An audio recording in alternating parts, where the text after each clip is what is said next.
Can you guys see my screen? Yep. Cool.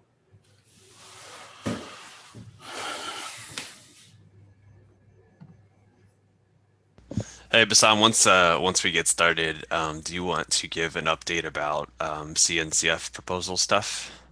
Oh yeah, that would be nice. Yeah, I sure. think that would be great. It looks like the recording started. Oh yeah, recording. Are Travis and the others still coming, or are they just a bit late? I know that Travis is joining. In the United States, we have some holidays this week, and so the schedule's a little fractured for some people. Okay. Let's see.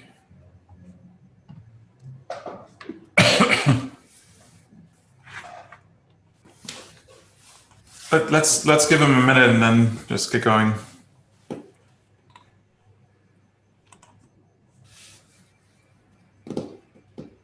Bassam, do you have exciting Thanksgiving plans? No, we're staying at home. So. Are you getting together with your brother and stuff? I think he's out of town actually. Oh, cool. I see. All right, you guys have Thanksgiving. We don't really have something like that. It's one of the best American holidays ever, man. I'd swap it for Oktoberfest. That's actually probably sounds like a fair trade.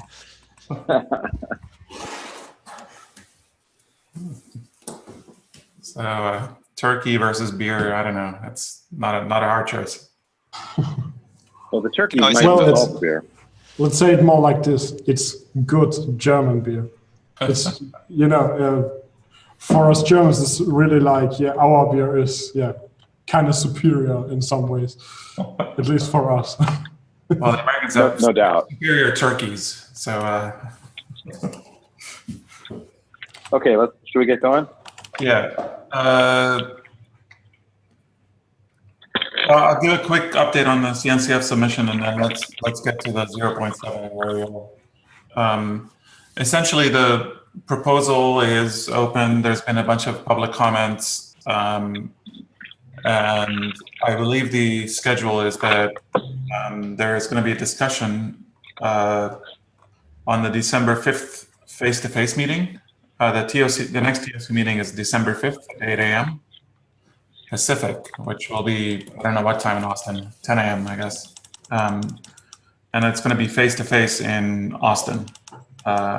So Is that open to the public? I would assume it is. It's a TOC meeting. So I would assume that it will be, yes. That's Tuesday morning, Bassam? Yeah. Yeah. You guys, so are you flying to Austin before that then? Yeah, I'm there Monday through Friday. Oh, okay. Yeah. So And then, am what's that? So this is Dan. So am I. Yeah. So I believe there'll be some more discussion during the meeting, but I believe after that the voting should commence and the TOC members get to vote. Well, everybody gets to vote, but the TOC members, we need 6 out of the 9 votes. It's a supermajority for the project to be accepted. So that's the plan. Really, there's no change. Nothing. I don't think anything that. I mean, I'm going to help answer questions. There's going to be possibly 1 or 2 TOC contributors that are going to do a technical due diligence between now and then. So I guess just be prepped to answer questions if they come up. Otherwise, there's really no action. Do we expect that the vote will happen that afternoon or on that? I don't really know. I'm not sure. If it does, then that'll be great. But I'm not really sure.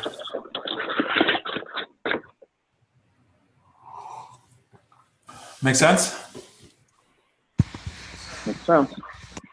Cool.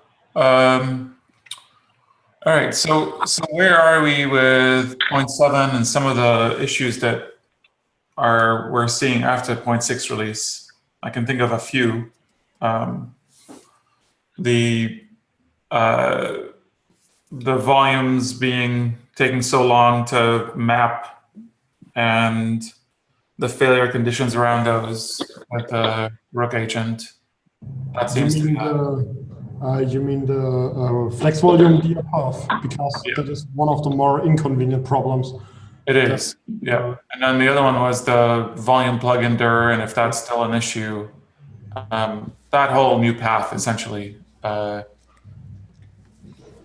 and for that, Bassam, it sounds like there is a new regression upstream somewhere. I'm not sure if it was in CoreOS specifically or if it's in Kubernetes 1.8.x, but the agent now, or the operator, sorry, is no longer being told where to store flex volume plugins, even if it has been set on the kubelet. That information is not going to the operator anymore. So some sort of regression somewhere that's like that makes the situation even worse. Yeah, I saw. I mean, we're using config API to get that location, which is not a documented. It's not a supported API yet. So I wonder if they've changed things around with that config API, the node config API. But both of those are alarming to me. We should figure out how to work around them or what we need to do. Depending on when 0.7 is, I'd argue that if we have a fix for these, we should put in 0.6 and releases 0.6.1. But it does seem like we're broken. Yeah, and I thought we tested like on 1.8. So do we suspect this is a 1.8.1 or 2 issue? Or is it just all of 1.8? I'm suspicious of 1.8 as well, but we should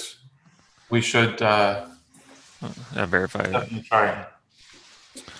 Mm-hmm. Yeah, So, we are running a regression on 1.8.3 right now, and it's been green. We haven't seen any issues. Wonder if it has to do with something with CoreOS. Yeah. Maybe in the 1.7 cycle, we had an issue where we released straight after 1.7 release, but then they immediately released 1.7, 1.71 or 1.701 that had breaking changes in it. And so I wonder if we're seeing something similar to that. Yeah. So thanks, Alexander. Sorry, I think it's 1162 is one of the issues we're tracking. Is that marked as 0? Yeah, I especially also had it on chorus, and most people in the issue also seem to have it on chorus. And after update from 1.79 to 1.8, I don't know if it was 1.81 or 1.82 that I upgraded to, I also got the issue that it just used the user lib exec, but setting the info fixed the issue. Yeah. And Alexander, did that come with a CoreOS itself update or just a Kubernetes update?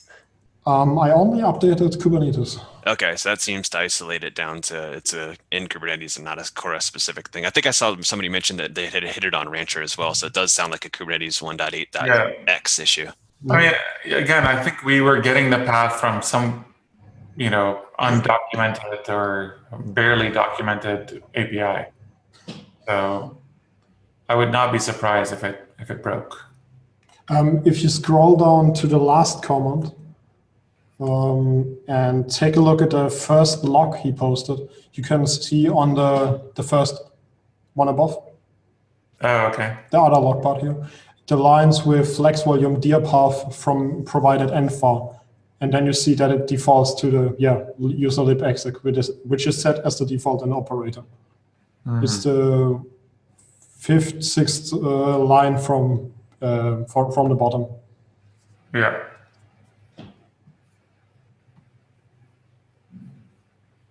Yeah. Okay. So this seems like we need this one resolved somehow. And I would argue that this should be, if the fix is contained, then this should be part of 061. Because right now it seems like, people are seeing this. Yeah, agreed. 0.6 sounds good. Yeah.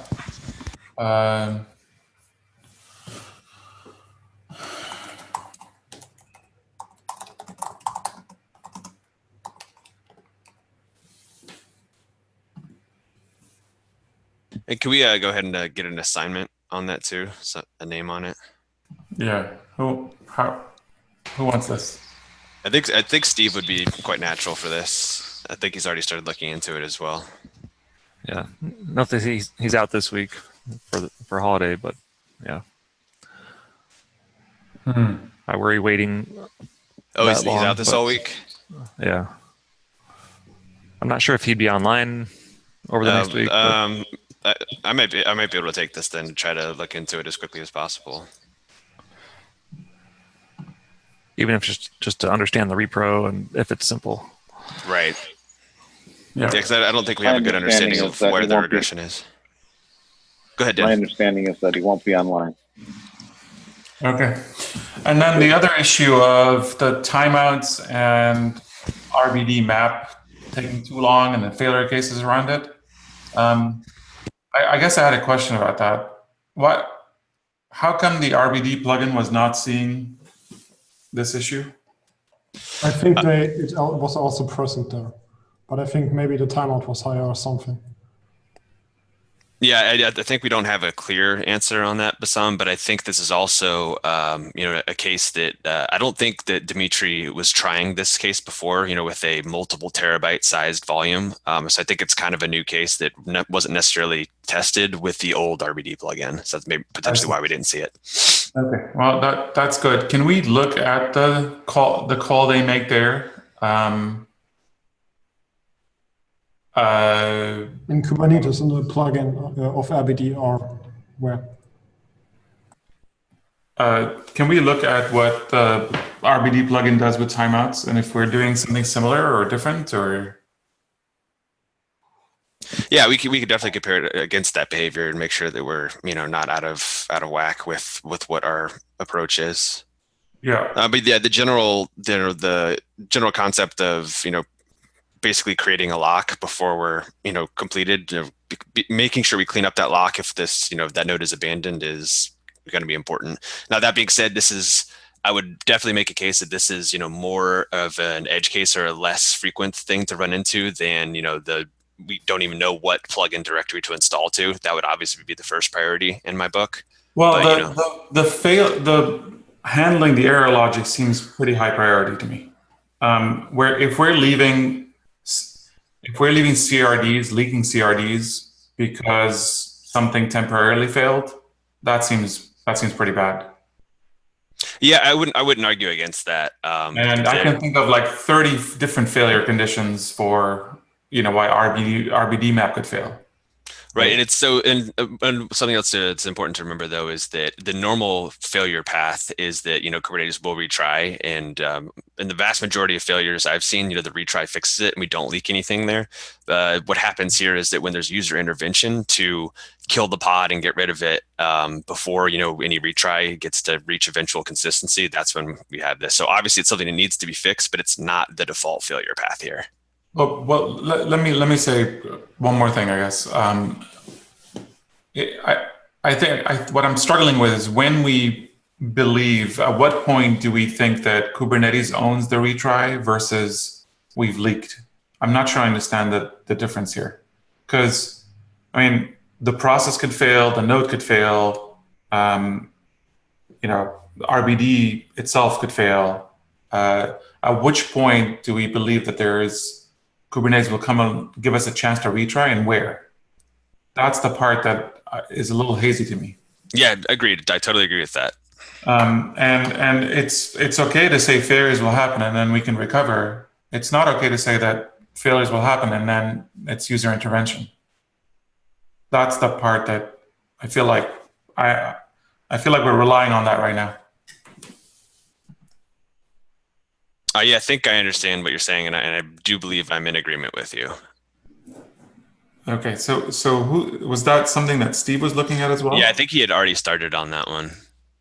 Okay, and he started by just increasing the timeout, or was there more? That was the first PR he had done, but I think he had, done some designer thinking work about how to better manage CRDs to make sure we're not leaking any. Yeah. I did not get it when I was in Denver all last week. I was out of the loop for a lot of stuff, so I don't have a good update on that, honestly. Yeah. Yeah, given his context around the whole feature area, I think we'd have to wait for him to be back too. Yeah. Okay. Okay. What other issues do we? Let's start with what issues are pressing and we need to fix. What else is there?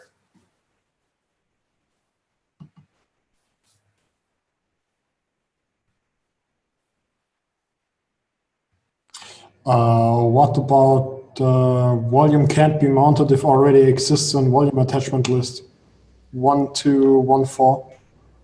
Is that an issue? 1214. Yeah. I think is that the one that covers what we were just talking about with leaking CRDs?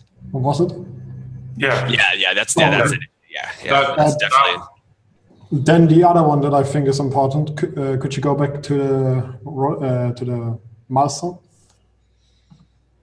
It is number. Scroll a bit down, please. It is Rook API pod is using a high amount of CPU, 1195. Yes. Yeah, I think that's what I was going to say, Alexander. Without, without the resource requirements I added in a last PR. That we at least can say, hey, don't use a full CPU core. But then, as I posted on the Slack, some graphs from my Grafana about the Rook API pod. Memory leaks typically lead to high CPU consumption. So if there's a reference leak of some sort here, then I wouldn't be surprised that it's using CPU.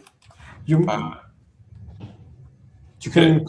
check the link maybe if we have a few seconds for that. So, say that again, Alexander? Could you click the snapshot, the rain tank on the link, just that everyone sees it? Oh, yeah. And I think if I check again now, it's even worse. But yeah, I think because I'm already using the resource limit version. And our limit, so it doesn't take up, you see, one to two CPU cores. Hey, do we have in the Rook API, is this all Go code, or are we also shelling out to this is a memory profile of the Rook API process? No, the whole pod. Yeah. So there's no more CGO. There's none of that. So this looks like a reference leak. I mean, yeah, the pod will shell out to the Ceph tool. When you have monitoring turned on, it'll shell out to the Ceph tools to get status and OSD dump, perf, and all that sort of stuff. But this is the actual process, right? So yeah, everything that runs in the container. In the container, I see. Yeah, I think there's pod level memory. Well, I think that the comments were that this is repros even without the metrics collection with Prometheus. So in my case, I have it enabled, but other users reported, as Travis said. Yeah. So I'm torn about this one because we're about to remove the API. So should we go fix this? It sounds like there's a learning. We should learn from this regardless.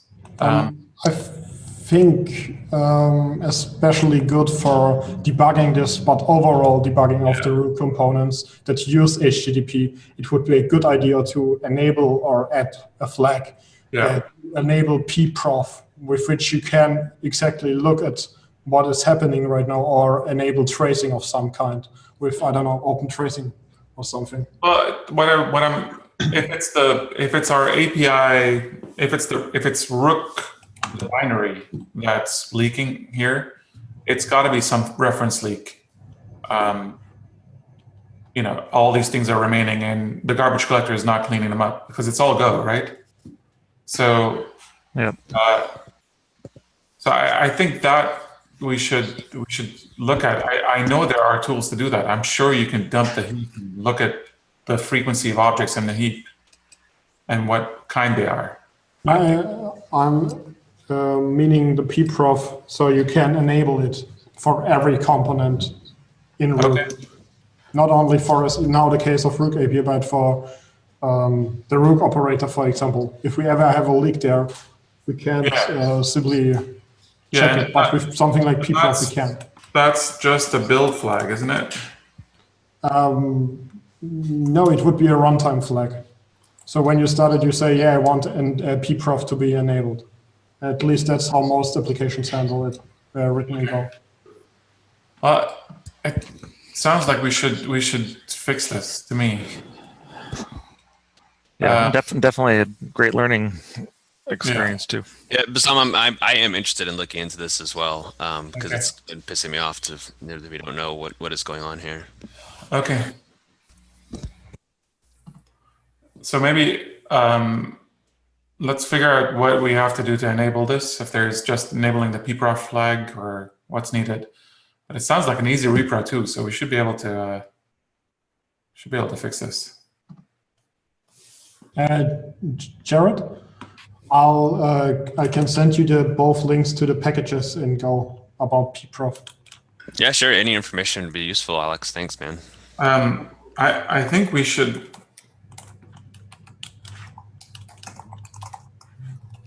take this in 6.1 too, if we know the fix. If we end up doing a 6.1. You guys agree? Yeah, that'd be great. Okay. All right. Any other top issues? Those seem like the highest ones then. The rest seem like more feature work. Yeah, I can't think of any other ones that are, hot pressing issues. So the next topic that I would like to discuss is, what do we want to accomplish before KubeCon? And are we on track for that set of features? One more issue I just see that maybe would be important to also fix in 0.61 is the deleting one object store, the 1198. Oh yeah, Because that's a good one. Right now, when you delete one, you delete everything, and I don't think even in an alpha we want this behavior. Yep. Yeah, that's a simple fix too. I just need to do that. Do you think? Yeah, probably 0.61 as well if we're gonna push that.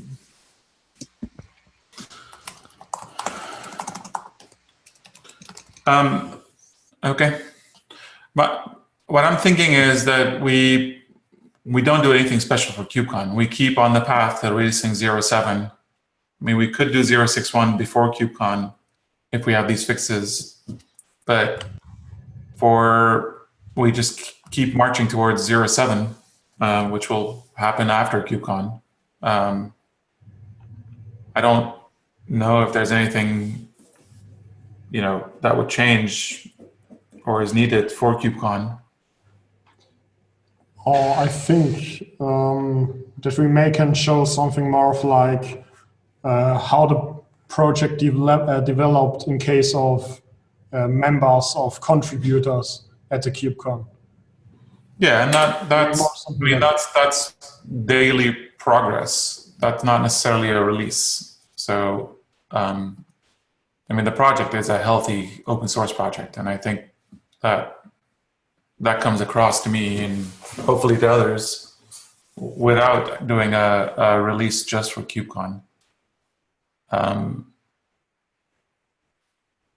There's the operator kit that Travis is presenting, talking about, but that also seems independent. Is there anything else that? One thing from, I guess, code cleanup perspective, or just with more due diligence that'll happen with the TOC is, I want to get the 1.8 conversion done. I think I would front load that. I agree. I think, it's halfway done. Right. Yeah, and I made a lot of progress the last couple of days. It's just a big work item, so yeah, I'm getting close. Where is it? This one, right? Yeah. Cool. And so you guys had demonstrated that this does not break TPR support? In the operator kit, I verified that TPRs are still okay. I still need to verify with ours where we do a couple special things with the naming difference between TPR and CRD. There's the capitalization issue, so I still need to verify that, but I think it'll be fine. I think we then need to update the docs because one user, I don't know his name anymore, is still running Kubernetes 1.5 with Rook. I think with almost the latest version of Rook, and he kind of runs into some problems sometimes, and I don't know. At least I'm not sure if it's just not related, if it's related to Kubernetes 1.5 or if it's really an issue for Rook. Yeah. I think we should. I mean, Travis, it sounds like you picked this up, which is great. I think this would be nice to get into master as soon as possible. So, yeah, definitely. And then especially this part here, there's going to be a refactor of the code because it's everywhere now. All the CRDs are everywhere. Right. Yep. And then we have to think about the minimum version that Alexander just brought up. Mm-hmm. Yeah, we have our tests running against 1.6 and up, but I think client Go will go back to the client Go library will go back to 1.5, even if we pick up the new one, the 5.0 version. Right. So we could at least do a manual test there. Yeah, we should do a manual test. As a policy, I think we're saying we'll support any version of Kubernetes that client Go supports. I think that's where we landed with the policy. So as long as client Go supports a version, we should support it too. Yeah. Yeah, the the TPR thing is probably make it the most challenging in the short term, but we'll test it. But you have a it sounds like that's not going to be a backward compatible issue. Or it seems like it'll be okay. It just with 1.5, it's I don't know. It's been a while, or it's older. Yeah. Well, I didn't realize you can sort these. You can rank them. That's cool. Okay. Wait, how did you rank them? You just drag them up. Oh, drag. Okay. So it looks like a backlog.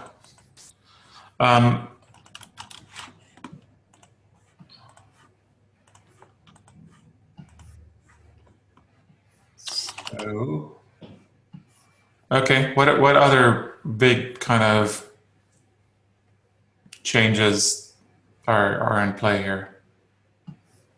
The CRD one will definitely be good to get that in early because it's a bigger change. And there's the whole local storage piece, which is another piece on Steve's plate, right? Right. And that, as I think he commented in the ticket, it requires enabling a feature gate. Yeah. Since it's an alpha feature, so it doesn't feel like that's urgent until local storage is out of the feature gate. But the goal being right now to make sure that it's on track for what we need in 1.8 or even 1.9. It sounds like before it comes out of alpha. Yeah. Okay. So are we clear on the coupon thing? Is that everyone okay with? We're going to go with 0.6.0.6.1 as being the build to use. People want to play with it. And then new stuff goes to master. And then we'll cut 0.7 in January, I guess. Mm-hmm. Yeah. Okay. All right. Any other big features, designs that we should talk through? Maybe not a big thing, depending on what comes out in a discussion. But there is an issue from my side about the blue star directory block size ratio. Yeah. Where I kind of would like to have an answer right now because I would like to implement the change. Because right now I'm running a custom build of Rook, which I don't like that. Yeah. Did I swear I commented on that on Friday, Alex? Did I not get that comment in? Oh shoot! No, that's why I replied 4 days ago, just saying, hey guys, how it's looking, because I want to fix it now. Yeah, to implement something. Which pull request is that one? Okay, here we go. It's the 113. It's not a pull request yet, but yeah, sorry, we owe you. no problem. Yeah, I had typed something. I remember specifically typing something out. Maybe I didn't hit send or save or comment, and then I closed the browser window. But yeah, so I'll add a comment, Alex. But basically, the intent of that, the original, like, don't use the whole disk or file system size up. It's that was kind of. I don't think it's really reaching it with the goal that it intended to, because over time, there's no checks later on to prevent it from happening. It's just an upfront thing.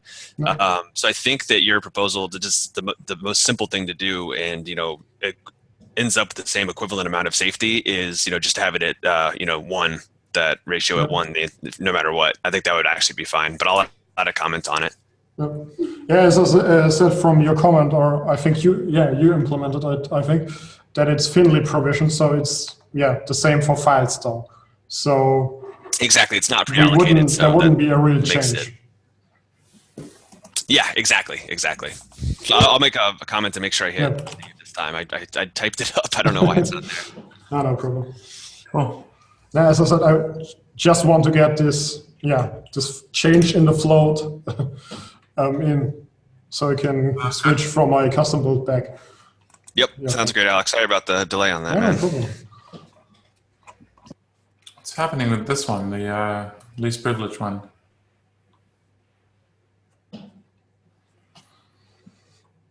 Sounds like there's I more. think the conflict in the pull request came from my side, as I implemented the requests, the source, resource, and request and limits. Cool. And then the other thing I was wondering about is there is a Ceph release. They were doing a fix. I wonder if it's released yet. No, not yet. They're doing a 12.2.1, I believe. We should pick up as soon as it's released. Yep. Do you know what the big fixes or changes are on that? Yeah, I mean, there are a bunch of regressions, and they're bugs that should be fixed. So I see. But it doesn't. It fixes some issues some users are experiencing sometimes. Yeah. So I think maybe if the timing is correct, we'll pick that up as 061 too. And then that could be the stable base that we have for now until.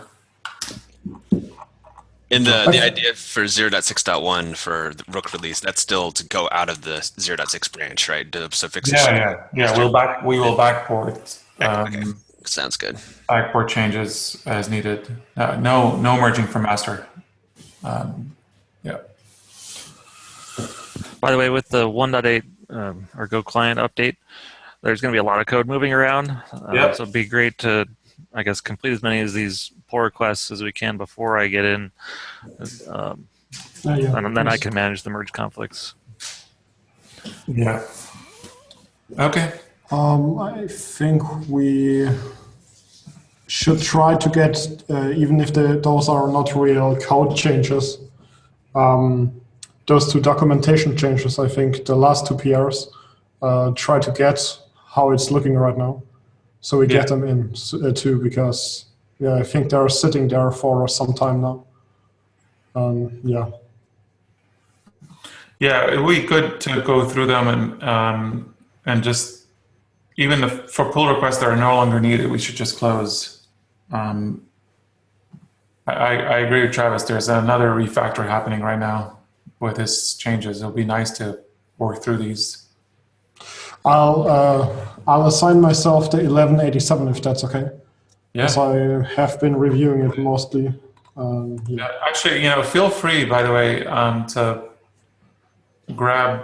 assign yourself. I mean, I think you have access, Alexander, to do that. Yeah, I have access. Sounds like you're already assigned, actually. Well, you're a reviewer. I'm sure. Just a second. Cool. Okay. Cool. No, and I need to follow up on 1223. I think that looks good, but I just want to make sure that Devesh's last changes were all good. Awesome. Anything else? All right, so then it sounds like for this week, it's all short-term priority stuff of things that we want to get into 0.6.1. That's really the focus before any of us go on holiday here. Yeah, I mean, it would be really nice if we felt that the whole flex volume path is stabilized for 0.6, that we could move on past that and build on it for 0.7. So that, these two fixes that we talked about are important for that. Yep. Great. All right. Any other thoughts, questions, issues?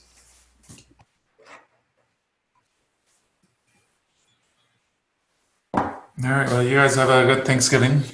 I'm looking forward to seeing everybody at KubeCon. Yeah.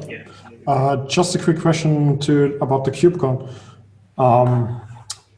On which, when will you arrive at the KubeCon? Which time?